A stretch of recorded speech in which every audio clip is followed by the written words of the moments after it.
Cảm ơn. Nhớ rồi. Nhớ rồi. Nếu mà chị À. ở nhà mò plá một tao lấy mì ăn à. Ê, nhà mama plata cái chỗ đó nhá tiếng món nó xem nó nhà mama plata xí nhà mama plata xí để tôi lấy mẹ ăn rồi chỉ nhá tiếng món Cái mẹ bắt tôi mình chạy. mẹ bảo tôi bảo cái này bé bảo tôi một tàu mẹ nó Tao. Chị chuối tu ha, nhá gửi nhá tỏ không màu á. À, ờ sao? rồi Tay tay ơi.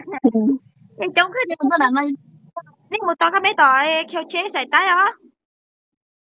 như cơ mấy tàu Giờ cái mấy tôi chế kêu giúp á. tôi thích sống cơ À, chị tu ha nhá gửi hoa nhó trong tì không màu mấy đấy để đó. ờ Ờ. nhớ thì không bé họ là tàu bé này bé mà bác bé nhớ được mà mấy đứa gì được giờ yêu gì sao đâu để gì bé để tôi một cái lấy để đó Liên tao mà chứ cho thế thì chạy đừng ho mó chú chở nó. ông ta muốn chữa để nó là mẹ có hỗ trợ mẹ hỗ trợ Chế mình nhỏ bắt đầu khí đi chạy ha nên một con à.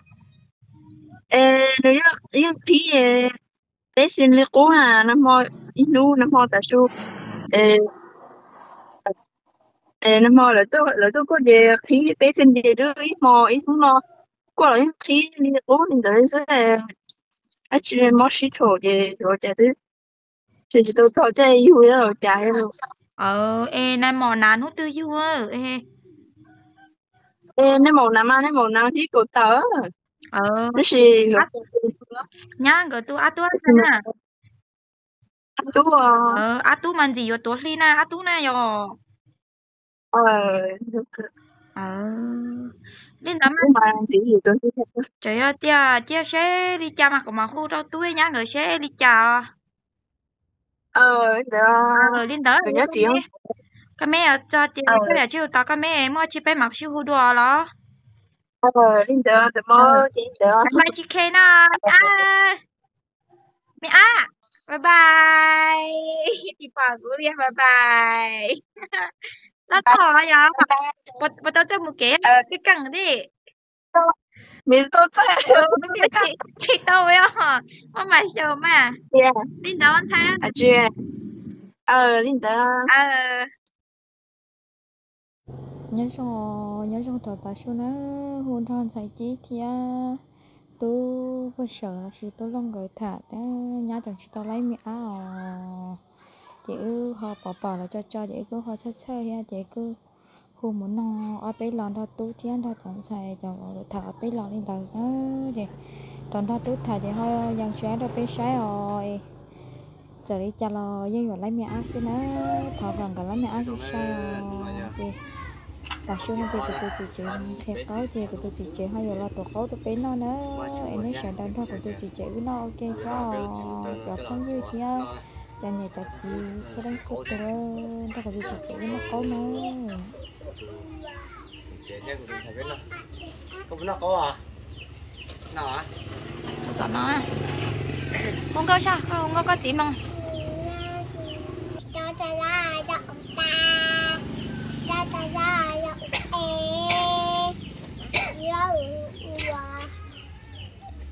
con đi cho vợ mẹ má quay nè người cho mà chiếu em có nơi ra vợ ta ra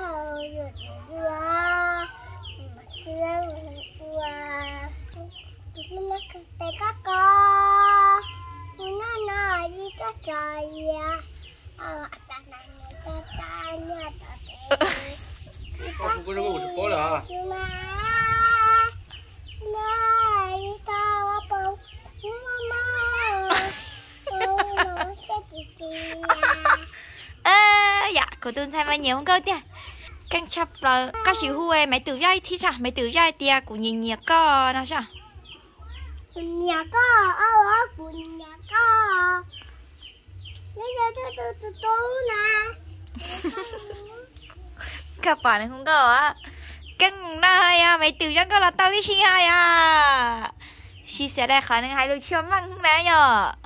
Các bạn chưa xong à? À, ai xong? À, thật tiên ai xong ta đi. Dạ thôi, các phó tuần sao? Chắc xong rồi ai xong ta đi. Dạ, nó nè, của tôi lúc là tầm xét được bên nó nè.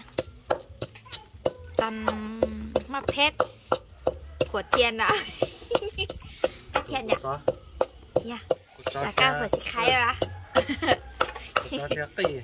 Cô chắc. Cô tôi chỉ trẻ thì chẳng ai cô chắc thế ư. Tôi là chúng mua chẳng chế rồi. Ta coi bà xếp á, là xem mà. Vằn vằn quá. Thăm mau coi chỉ có một téo số con nào. Cái này là phá mạo sầu tôi mình thấy nào mà nên khi có mà vậy à? Cho có. Ồ, là tôi mua một kiện trái đâu của chú Hà Sơn. Đã thế rồi. Cả tao hả? Thôi cam mà phá tới cái ở chuối là phá mạo đâu của tôi mình thấy nào. Đừng thấy cái căng. Cho cái tôi không có.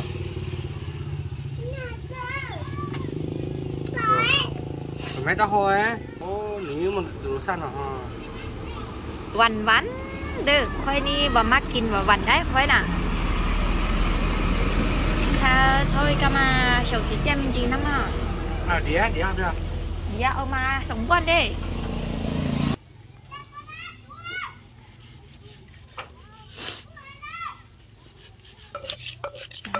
Của tôi chỉ chơi chuối nè.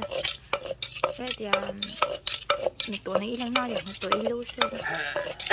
Cho cả để ư tư nó mọt chứ ư hơi chỉ trong phải có ư hàng phải cái gì nè. Mà cả cơ thì mà. Sao bọc à? Này.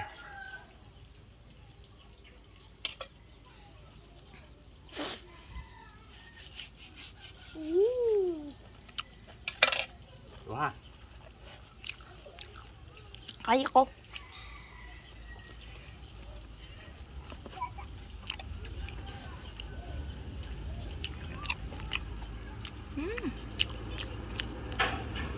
Ăn đi chưa? Đó, lấy chiên nào chị? Tôi đưa mà ăn gì? Tao lúc mới tay gì? Lúc đó tao nó cái họ chín nát tuổi. Giờ bảo của tôi chỉ chế mắt phải là bên nó, thì mắt phải là bên nó nữa.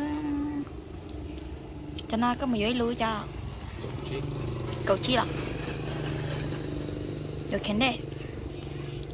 Anh nói anh lúc cũng vừa cho nhau. Muốn nên té cho em xì à?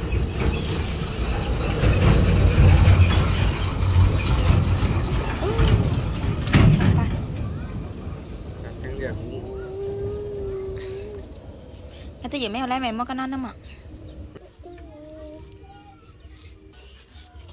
Xó gì có chị nhà cho cái chuối ạ. Xui ta cái đứa tiêu. Ở nhà nhau vậy à. Cắp bươi rồi mà cả lại chạy các con xìa.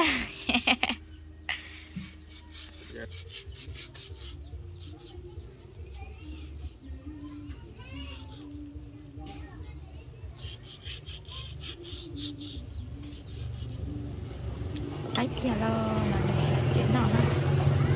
Khá là ta.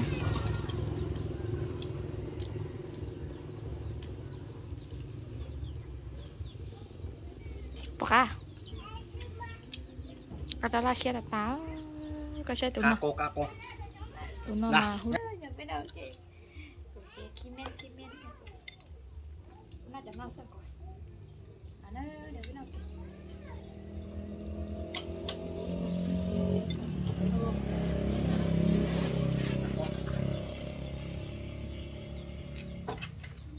Kako. Chị cho nhớ hộ mình chàng em.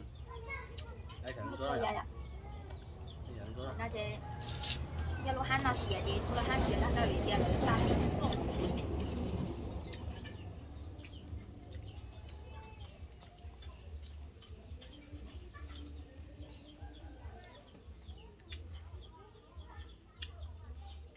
Chúng mình chỉ có cú nhổ cho cú nhổ mà thì cá đâu là siêu.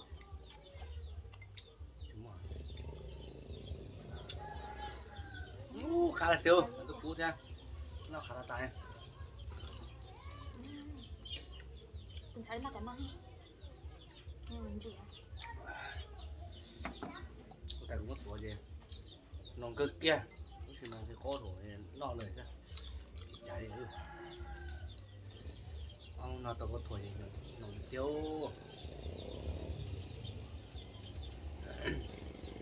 nó mà có nó chặt cái tay mới chút nòng vậy à nếu như khai mình gì nè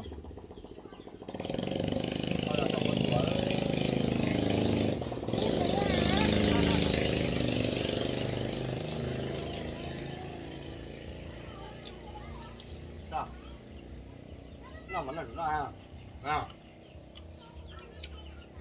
cái này chẳng thứ nào rồi sao cũng nó nhưng mà con nhẹ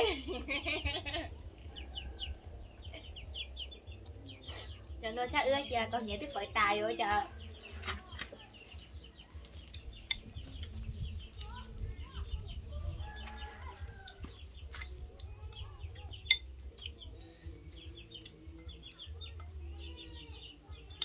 nó có coi mà sao đấy nó có tuổi chẳng có không còn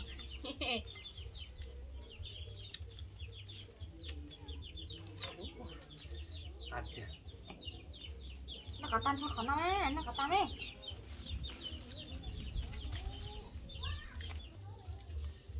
đó đó xin chỉ rồi là chị đó mà nhớ trong cái sợi đào